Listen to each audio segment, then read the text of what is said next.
we're making homemade Chile Verde.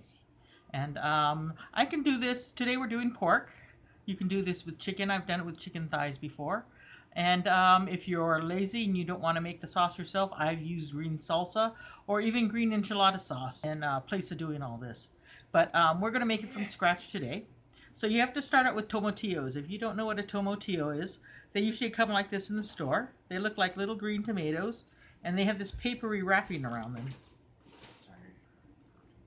And then you just peel the wrapping off and take it off and wash it off. I've already washed this one. You can see the dripping from it. I'm also using jalapeno peppers today. You can use any kind of peppers you want. Bud does not like it so hot, so I usually use jalapenos. You can take out the seeds and the stem if you want. I usually roast them whole. I have used serranos. I have used poblanos. You can probably use plain bell peppers if you don't want it, if you want it really, really mild. If you have a group you're feeding, and some like it hot and some don't, you can either have extra hot sauce on the side, or my brother-in-law takes the jalapenos, or you can take habaneros, and puts them through, de-seeds them and puts them through a blender or food processor and makes like a slurry, and he puts that in a bowl by the side, and everybody can add their own to put it up to their level of heat if that's what you want. So this is what we have, and I've put it in a deep casserole dish because it will accumulate quite a bit of liquid. And what I have in here are tomatillos. I think this is about 2 pounds, but if it's not, I will put a note on the screen when I go check the receipt. I put in 1 jalapeno. You can put in as many as you want. And you notice a lot of my times when I cook, I don't measure a lot of ingredients. I just put things in. This is a very large onion. I've just quartered it, peeled it and quartered it. You can have a smaller onion or even put them in whole if you want. And I've used 4 Roma tomatoes, usually 3 or 4. And I use Roma tomatoes because they're meatier. And again, I'm putting them in whole. You can use regular tomatoes. You can use cherry tomatoes if you want. And there are cloves of garlic in here. I think I've got 4 in here. So, and you can adjust the recipe to what you like if you like a lot of garlic. So we're going to turn the oven on 400. Spud's going to do that for me. And what I do is I pour a little bit of oil. I usually use olive oil. This is extra light olive oil because that's what I use for the majority of my cooking when I'm going to heat it. I use extra virgin olive oil for finishing. The salt.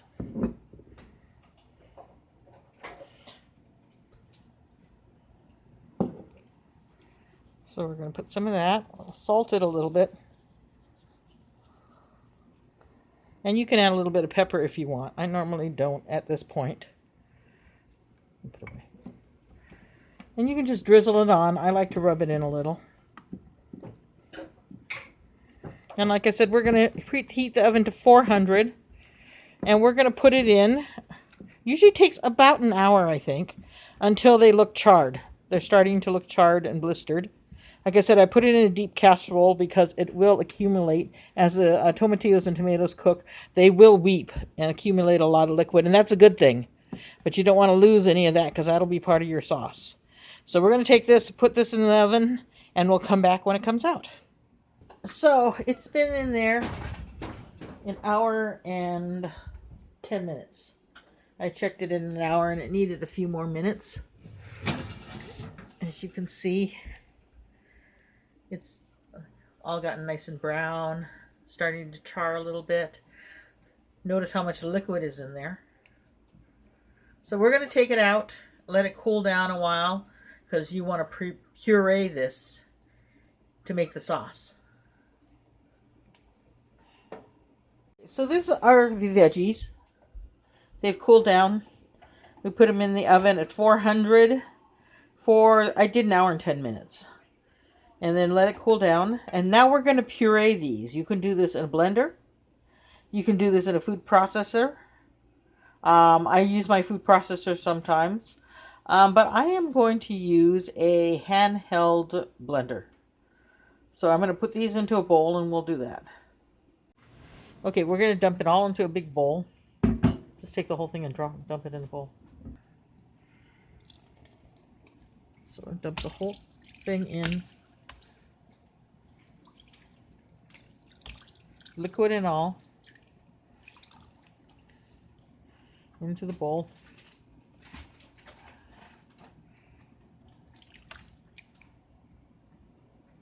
Okay. And I'm going to use one of these. This is like a handheld blender. So we got it in this big bowl.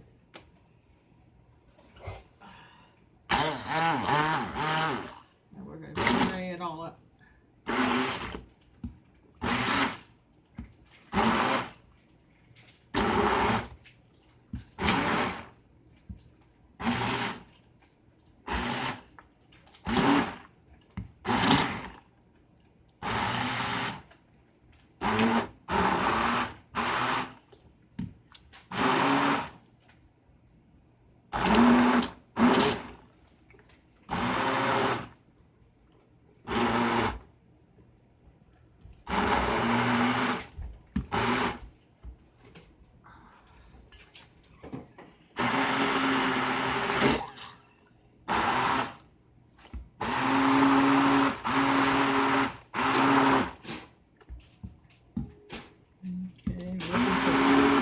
Chunks, although if there are any, it's not too bad.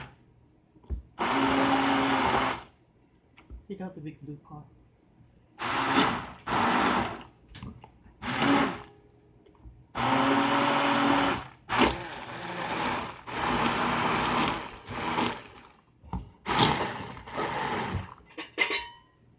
There we go.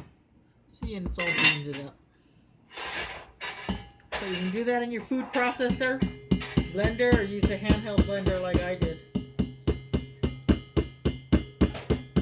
We've cut pork. This is pork butt. Like I said, you can use chicken. I recommend dark chicken. We've done whole thighs before, or you can use boneless chicken pieces. And we've cut them up. And we're going to brown them off. And then we're going to pour the sauce on top of them. Okay, so we're browning the pork and a little bit of oil in the pot.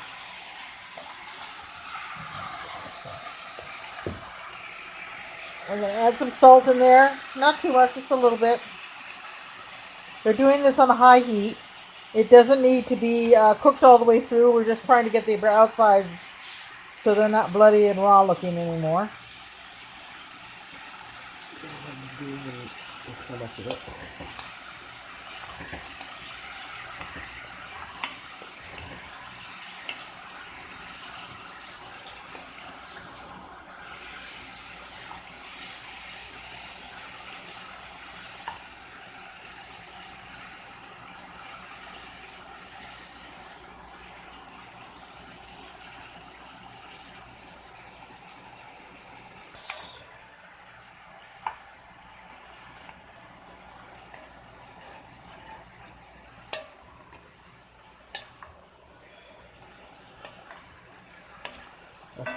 Okay, and then you're going to put the thing on. Yeah, burn.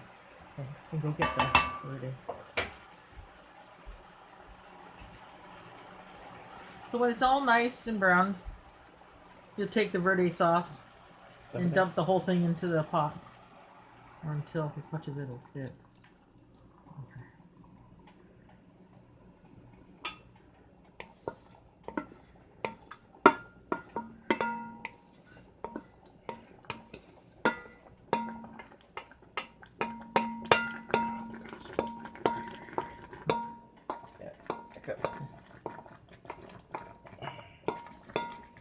Enough. Okay, so we'll add it all to the pot. Stir it around. Yes. Stir it around good.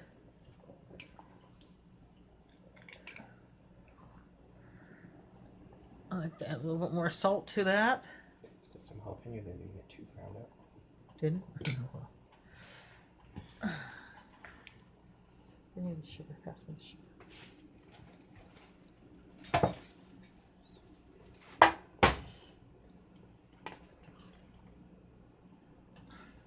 And some sugar. I always add a little bit of sugar. It just gives it a little bit of extra. Oopsie. At this point, I also like to add some fresh cilantro to it.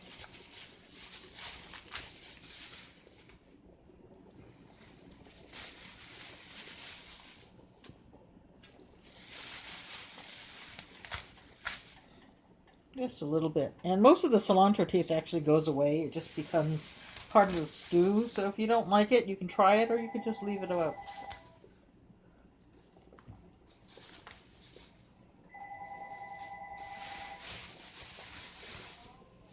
Okay. Okay. Then we'll stir that up. I will add some lime juice to this afterwards. Squeeze a lime or two into it.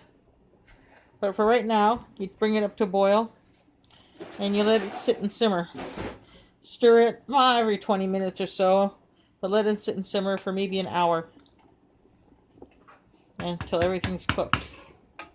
And we'll be back. So we're going to have Spanish rice with this. So we're going to start out with 2.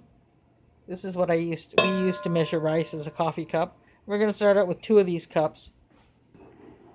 So we're going to put 2 cups of rice in the pot. We use a rice cooker.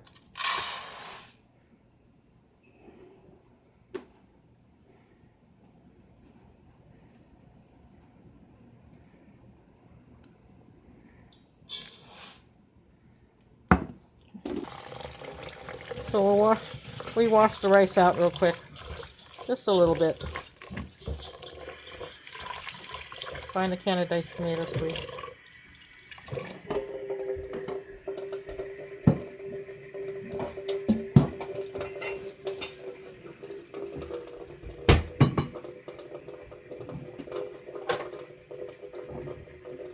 Okay. So we've washed the rice, drained the water out. Here, you fill. We put 1 can of diced tomatoes. This happens to be Mexican style. It doesn't need to be. It can be whatever you want. Because I really can't tell the difference. We just like buying different kinds. But I have to replace the water. So what I do is, oopsie, I drain the liquid into a cup.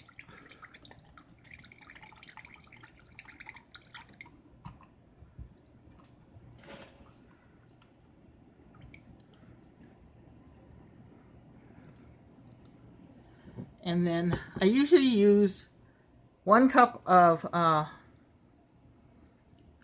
liquid to 1 cup of rice. So I'm going to need 2 cups of liquid. So that's 1.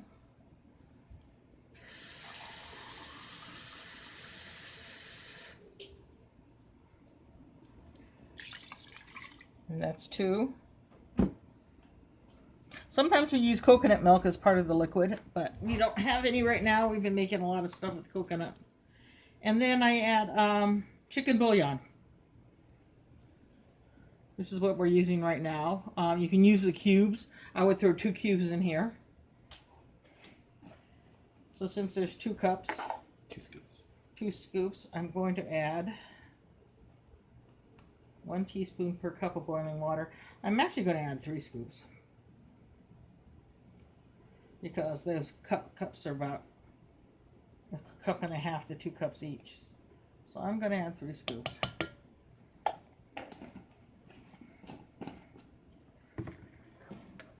I'm going to add also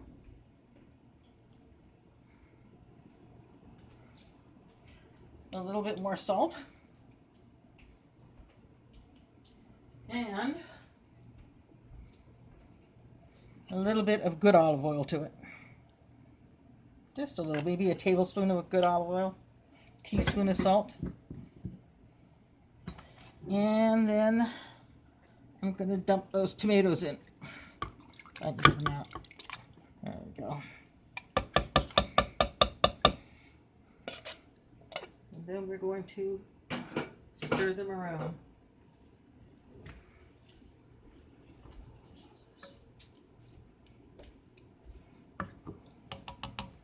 And we're going to stir it around here. Make sure the chicken broth's dissolved a little bit.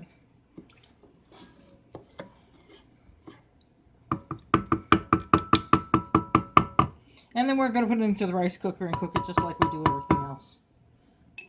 So the Spanish rice is done. When you open it up, all the tomatoes will be sitting at the top, so you have to stir it up really good.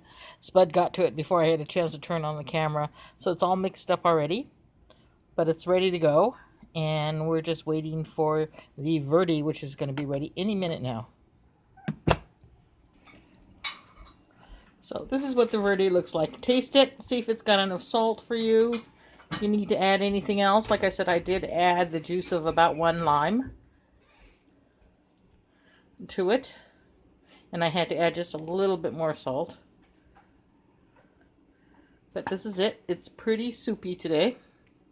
Sometimes it comes out a little thicker. If you like it thicker, then go ahead and boil it out a little bit so it gets thicker.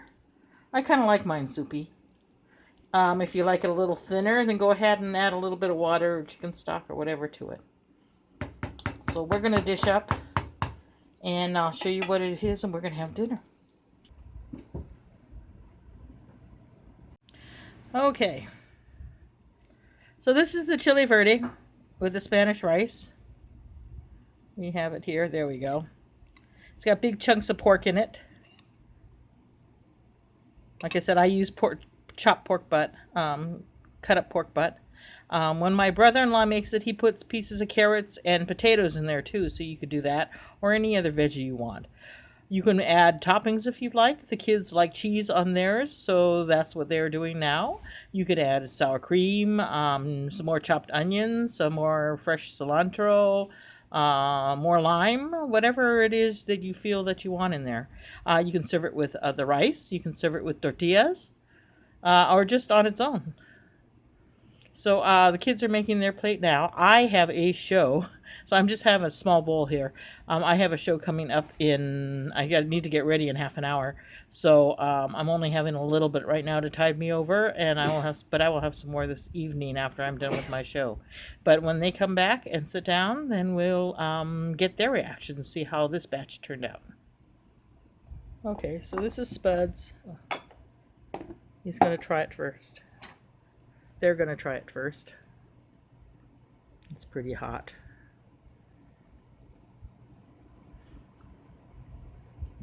We're going to let them blow on it. Don't mind the mess in back of you. That's right. We're in the process of moving the house around and stuff.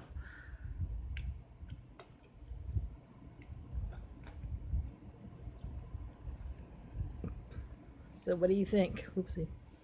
It's really good. It's not too spicy, but strangely it's a little bit more like sour than normal. Almost if you put in like lime juice or something. Yeah, I did, but I always do. Oh. Yeah, but it still tastes good? Mm-hmm. This is Panda. Let's try to get all this stuff out of the way.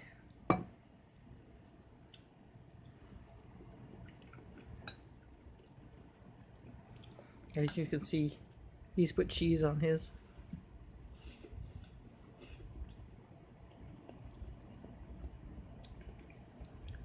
It is good. It's good. I do agree it's slightly more tart than normal, but not by that much. And if it's not hot enough for you, you could add hot sauce. You can ask, we have sriracha here on the table, or the habanero sauce that we like. And so you can do that. So it's an easy meal. It looks hard. It takes a bit of time because it needs to simmer, and you need to bake the roast the vegetables, but it's not hard to do, and it comes out very, very well. Tomorrow it will be even better, and if you make a big batch, you can even freeze the leftovers. It freezes really well and defrost, so you can make tacos or whatever with it. So thank you for joining us. We are going to eat, and we hope to see you again soon. Thank you for joining us this week. If you enjoyed this video, please hit the like button. If you'd like to become part of our community, hit the subscribe button and the notification button so you'll be advised of when our next video comes out. We hope you have a wonderful, wonderful week. Be safe in your journeys, and we hope to see you all again next week.